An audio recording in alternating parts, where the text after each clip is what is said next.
Thanks for coming. I woke up today and I thought, what a beautiful day to be inside all day talking about journalism. What a bunch of nerds. As I stand up here, I ask the question I always ask when I'm in Romania: are there any men in Romania? Except for the soccer game, everywhere I go, 90% women. Not complaining.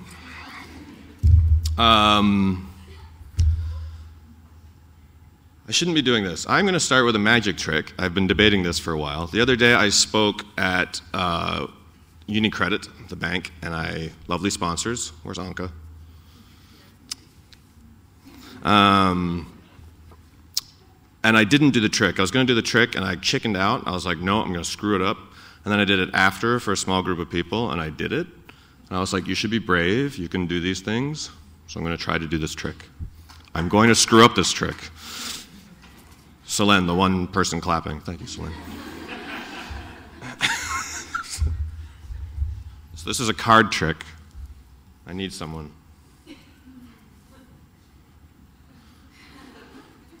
We don't know each other, right? I didn't plant you in the audience. Okay. Come on.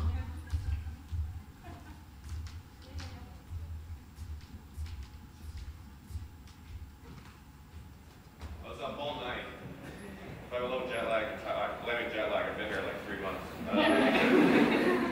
I'm tired, so I can practice.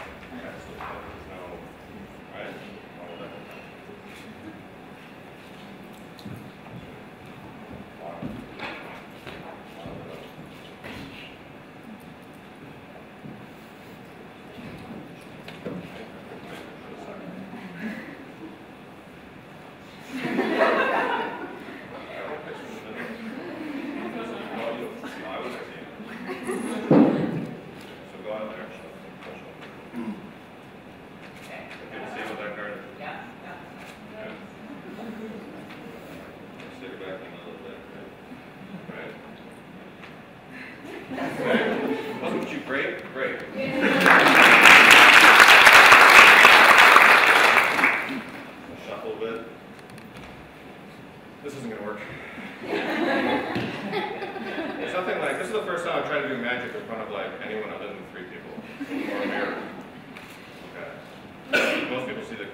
Trust me to, there we go. I was going to say, don't trust me to do anything today. I should also say before I begin that this is the first time in my life I pretended to be an American while I'm abroad. I understand Canadians are taking all your gold, or something's happening, yes.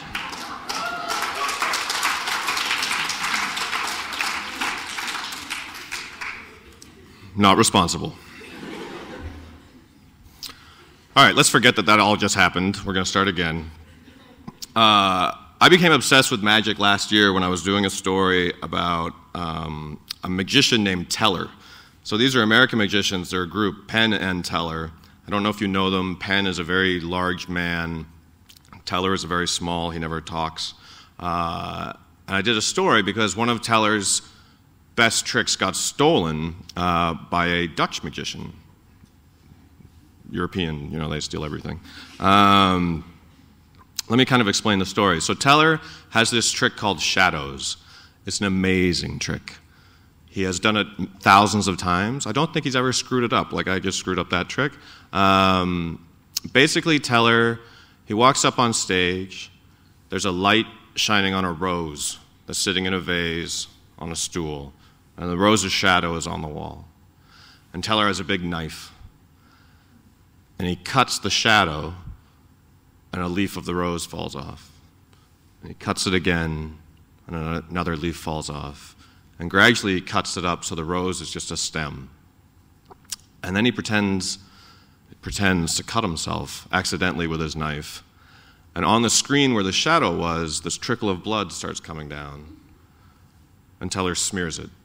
Now that sounds like a weird, as I describe it, I'm not doing justice to this trick. This is an amazing trick. And when you watch Teller perform this trick in an audience in a dark theater, the first time I saw it, I was trying to figure it out. How did he do that? The second and third and fourth time I saw it, I just started watching it, just letting myself go into the magic. And the theater goes silent when he's doing this trick. And in the dark, you can hear people crying. It's amazing. You're just sitting there and you'll hear a sob back here and a sob back here. And all Teller's doing is this magic trick. Now, writers, we never get to see our audiences. I imagine that trick going well. I imagine that people are reading my stories and laughing or crying or whatever I want them to be doing. But Teller can hear it. Teller can see his audience and see what he does. And doing that story made me want to be a magician. That dream has died today here in Romania. It just made me want to do something as special as shadows. So I studied magic. And Teller told me something that I've never really forgotten. I said this at the bank the other day. It's my favorite quote that I've ever gotten from an interview. He said, "Sometimes magic is just someone spending more time on something than anyone else might reasonably expect." And I was like, that's such a great, because Teller spends years on a trick. The shadows he's done since he was 18. Like, he has spent years perfecting these tricks. And that's how you get the payoff. These things take time. To get great at these things, they take time. And we think it's magic. You see someone do something amazing, and you think it's magic. But really, it's the product of hard work and study and all these important things. So I studied magic, and luckily Penn and Teller, part of their shtick as magicians, I did this last year all the time. I was like, what's the Romanian word for it? And it was always the same. Shtick? Yes? No, that's not the same. Cheese is also not the same. These are the things I've learned this trip. Luckily, Teller and Penn explain their tricks a lot of the time as they're doing their tricks, which makes them even more impressive because they're telling you what they're doing, and you still can't see what they're doing. I'm going to show a quick clip. This is their 7 principles of magic. You'll have to watch very carefully as they do this, okay?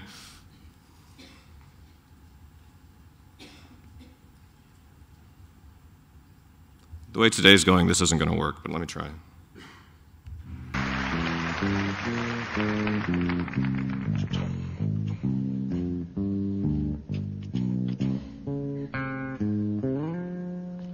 Know what I'm talking about?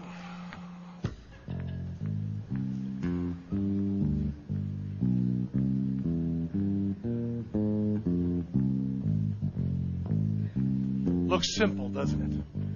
But when you're dealing with a master of sleight of hand, like my partner Teller, even the simplest activity may be a complex deception. Let's watch that routine again. Is he really crushing out a cigarette? Is he really adjusting his hat? Is he really pulling out a fresh cigarette? Is he really bothered by that itch in his left eye? Is he really just lighting a cigarette? To understand the complexity of Teller's life, you need to know the 7 basic principles of magic. 1, Paul, to hold an object in an apparently empty hand. 2, ditch, to secretly dispose of an unneeded object. 3, steal, the opposite of ditch, to secretly obtain a needed object. 4, load, to secretly move the needed object to where it's needed.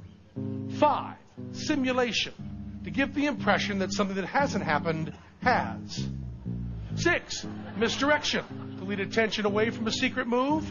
And 7, switch, to secretly exchange one object for another.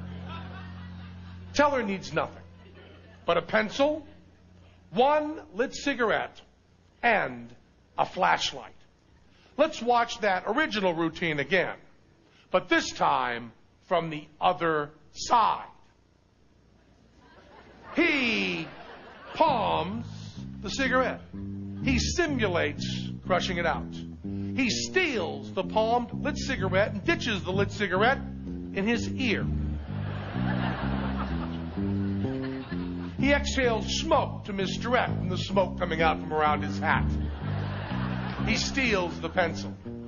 He simulates taking the pencil, which is simulating a cigarette, from the non-existent cigarette pack and puts simulated cigarette in his mouth. He rubs his eye to misdirect as he loads the burning cigarette from his ear. He simulates a lighter with a flashlight, switches the lit cigarette for the unlit pencil under cover of misdirection from the flashlight.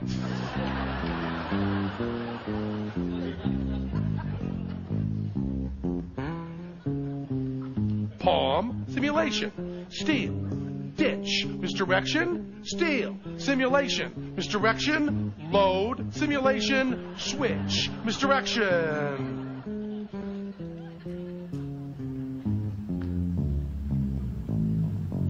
Looks simple, doesn't it? He's better at this than I am.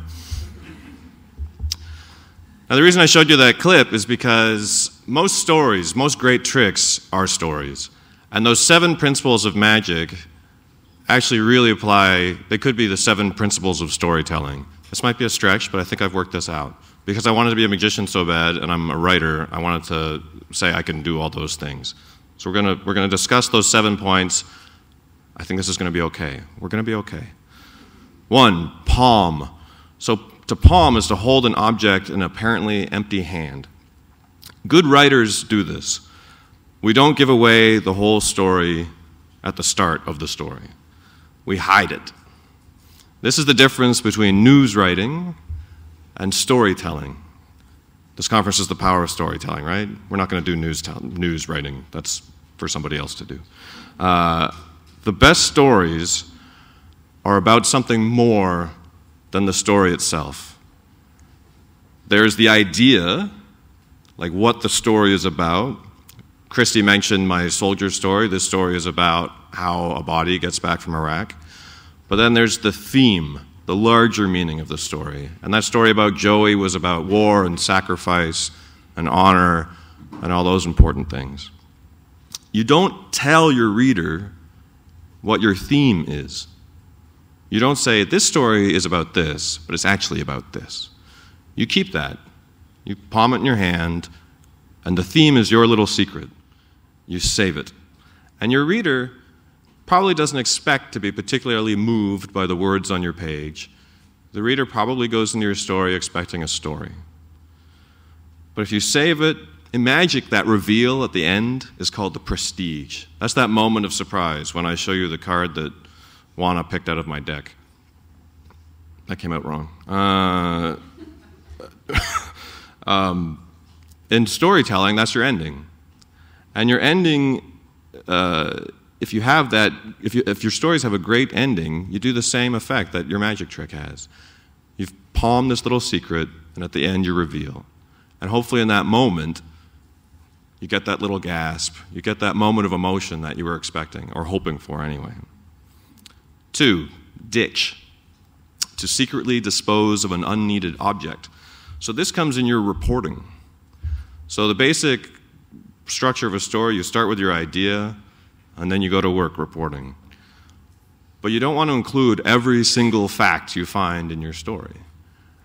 Part of your job as a writer is to decide what's important and what's not important.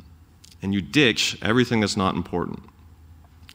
There are some things the reader doesn't need to know, and there are some things the reader doesn't need to know just yet, and you'll tell them later.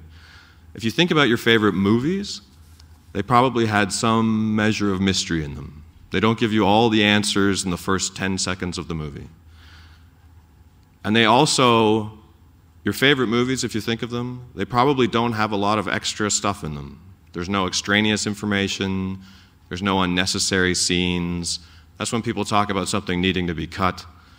When you write a story, you want people to read it and not think, oh, there was so much extra I didn't need in that story.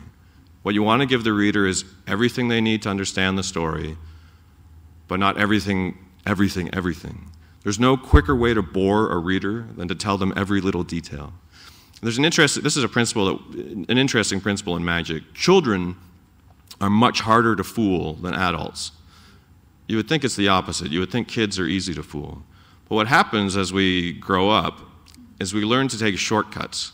So sleight of hand, we assume that someone has passed something. We've watched that. If anyone makes that motion, they've passed something between their hands. And adults make that assumption. Children don't make that assumption. If they don't see an object go between hands, it's not there. Adults take these shortcuts. And so what you need to do is let them take those shortcuts. And then you can use that to surprise them at the end. Ditch. The other thing we can talk about this later, Tom and I will probably talk about this during our afternoon session, but Teller's tricks are quiet.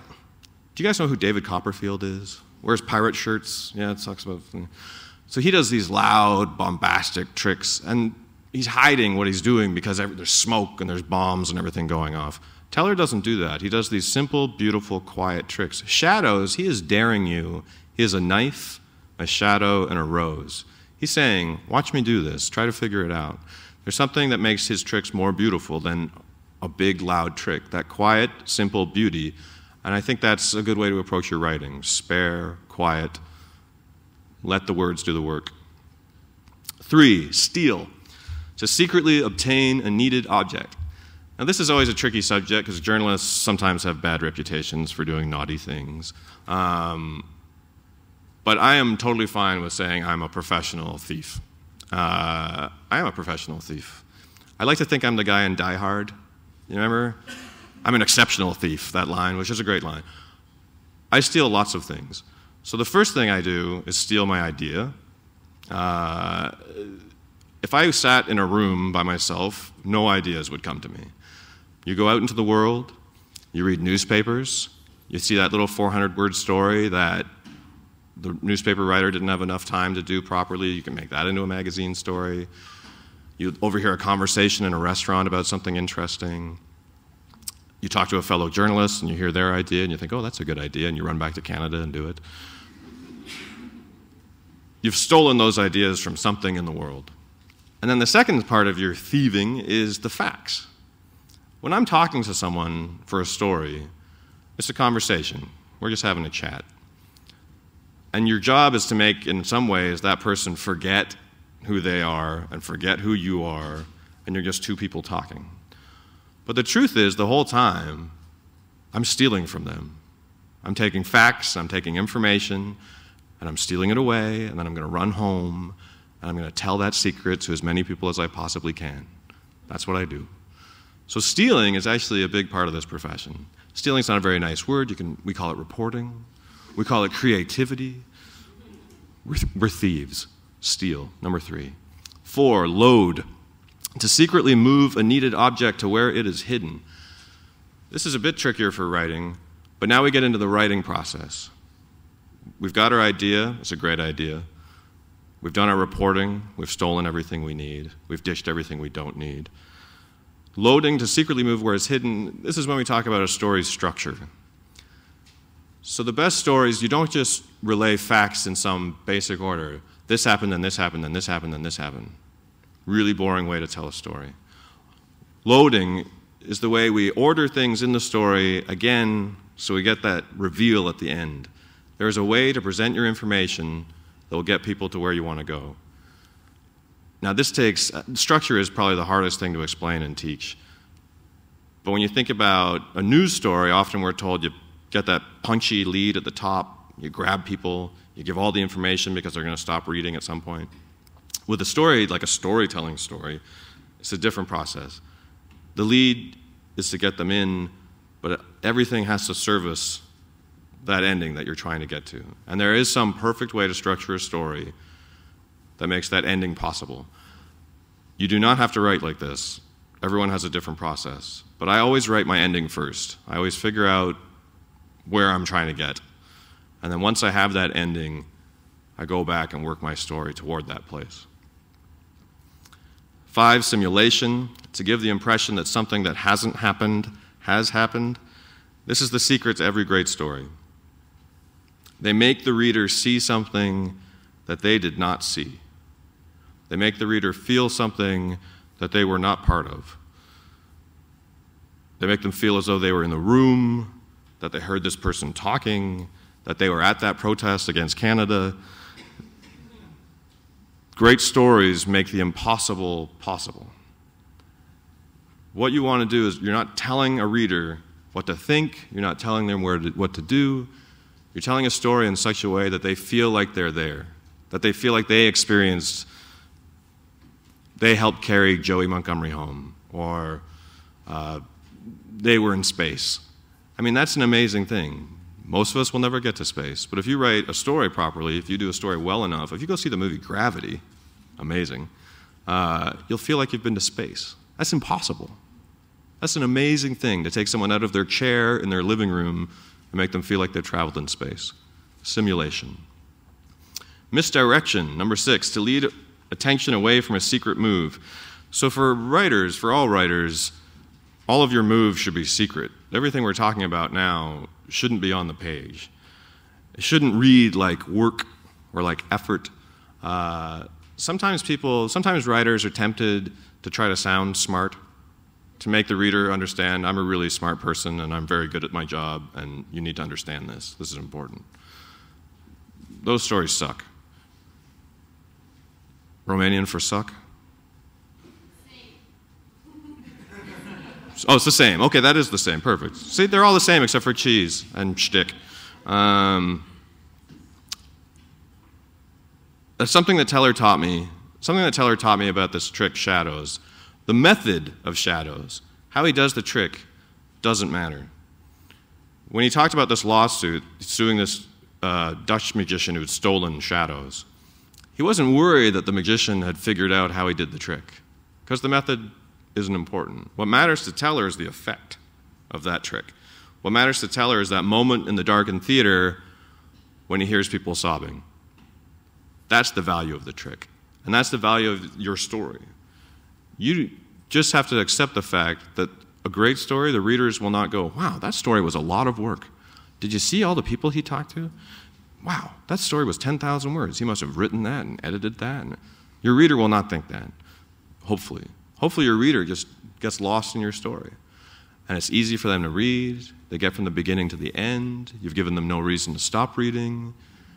And they get to that reveal, and they finish, and it just was an experience for them. They weren't thinking. They were just reading. Misdirection. You're taking someone and putting them someplace they've never been and might never go to in their lives, except in their imaginations because of your story. And 7, switch, to secretly exchange one object for another. This is switching the idea for the theme. Remember I said the story is about something, but it's really about something else. And this turn, this reveal, has to be subtle. It has to be tasteful. It also has to be a secret. You don't say, this is what I'm actually talking about. I know the story's about this, but I'm actually talking, now I want you to feel homesick. You're not explaining it that way.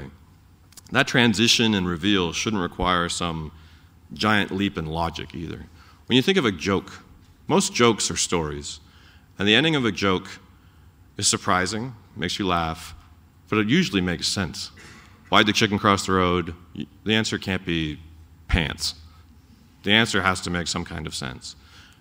The same with a magic trick. A great magic trick, the ending makes perfect sense. A great story, the ending is surprising. It excites the reader, it makes them feel something, but it also seems inevitable. You know the movie The Sixth Sense? Yes? So The Sixth Sense, that ending, and the first time you see that ending, you're like, wait a minute. That can't have happened. And then you go back and you watch the whole movie, and you're like, I can't believe I didn't see that. It's inevitable. It's perfectly logical, but it's also totally surprising. Those are the great endings. Those are the things that you carry with you for a long time. That movie came out, what, 96, something like that, a long time ago. You were all 3 years old. But you remember that ending. You carry that with you. It's an amazing power of story. And the other thing you should do here with that ending, with that theme, is trust the reader. Readers are pretty smart. They've spent 6,000 words with you. They'll get what you're doing. And when they close your story, and it might not be right away, but maybe hours or even days later, they will feel homesick. And they won't even know why, maybe. They'll appreciate where their coffee comes from all of a sudden. They'll call an old friend for no particular reason. Maybe they hold the door open for somebody.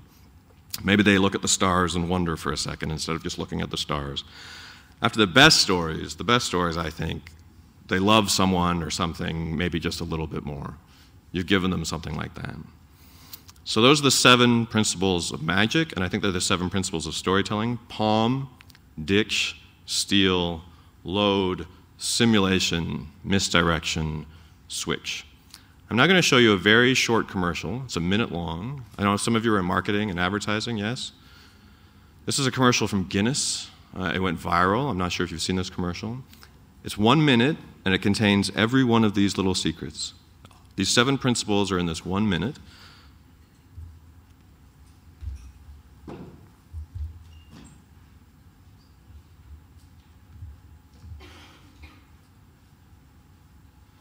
And you'll note, hang on, do you see the views at the bottom there? 7 million views for a commercial.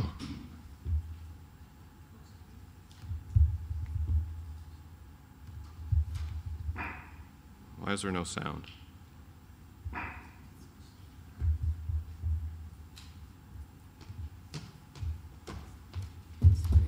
No, it's okay.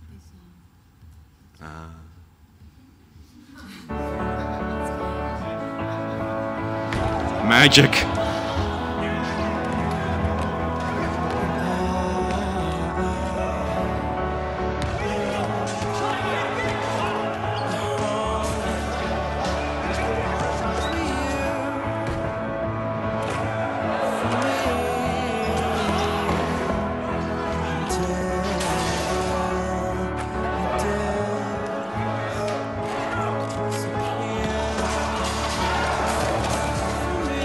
Dedication. Loyalty. You guys are getting better at this. Yeah. Next week, buddy. Friendship.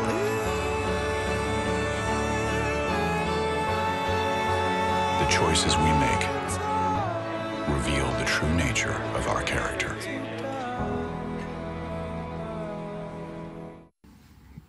Apart from anything else, that commercial makes me want to have a Guinness really bad. But what a great ad, right? It's like a magic trick. A little secret at the end. You think it's about one thing, the idea, you think it's probably about the dedication of wheelchair athletes, perseverance over struggle. It's really a story about the power of friendship. It's really something much larger, right? If I told you, the marketing and PR people in this room, if you went into your boss's office and you said, I can make a commercial, the 7 million people will voluntarily watch, not just watch it on TV, they will come to YouTube and click on it, your boss would say, that can't be done. But it can be done, and we have proof here. And sometimes when I talk about stories, I get really passionate about it, and I say, stories can change things, stories can save lives, stories can make people love things more. And it can't be done. It can be done. It can be done. Never mind the 7 principles for a moment. We can make this even simpler. We can boil great magic, great storytelling down to one basic principle. Some people think tricks are just designed to fool people. That's what a trick is to fool somebody. A great trick is more than that. Shadows is more than that. A trick is a lie. That's totally true. But a great trick is a beautiful lie. The best tricks stoke a battle between your brain and your heart. You're watching it. You know it's not magic. You know in your head that no one is a real magician. But you see something so beautiful that it moves you in your chest. The best magic tricks, there's a real collision between those two things, where what you see is impossible. You know it's impossible. But it's so beautiful, you want to believe it's true. And great magic, great storytelling, has that battle between your head and your heart, but you want your heart to win. That's when you have a really great story, is when someone reading it knows something intellectually, but the spiritual component of it, the emotional component of it, overpowers whatever they're thinking. That's what a great trick does. It makes you want for your heart to win. And the same is true of stories. When does a story matter? It matters when you make the reader feel something. Again, not just intellectually. They feel something spiritually, they feel something emotionally. You want them to read one of your stories and feel something in their chest. And sometimes it's hard to imagine we're capable of that. It can seem like a very hard trick to pull. This business, especially these days, is very hard, and it can make it seem like doing these beautiful stories are impossible. But there's magic, as cheesy as it sounds, there's magic all around us. Last year I thought this when I was standing up here, and you look at this room today. We take a lot of things for granted. I flew on a plane from Canada. I got here in like 10 hours. That's amazing. I mean, when you think about that, that's amazing. That day I went to see Stawa. We have a quaint expression in English, shit the bed. When I went to see Stawa, that day I'd woken up in my house in Port Hope, Ontario, and that night I was watching Stawa play Chelsea in Bucharest. That's crazy. The fact that we're all here today in this room, a little bit crazy. The other thing that still amazes me, because I'm an old man, is that we can instantly transmit information to each other. This is also crazy. When I came here last year, every time I brought up any kind of story, someone would say, "Oh yes, I've read that story." And they would recite various things back to me. And I was thrown every single time. I was like, "You're in Romania. Why are you reading these stories? How are you reading these stories?" This is amazing to me. We can tell stories now to readers around the world. And every one of us is capable of leaving this room tonight, going out into the last bit of the sunshine, and writing a story that someone somewhere, some stranger sitting in a room 10,000 miles away, will get to the end and laugh, or get angry, or even sob at the darkened theater like Teller's trick. We can all do that. I'm going to try this one more time.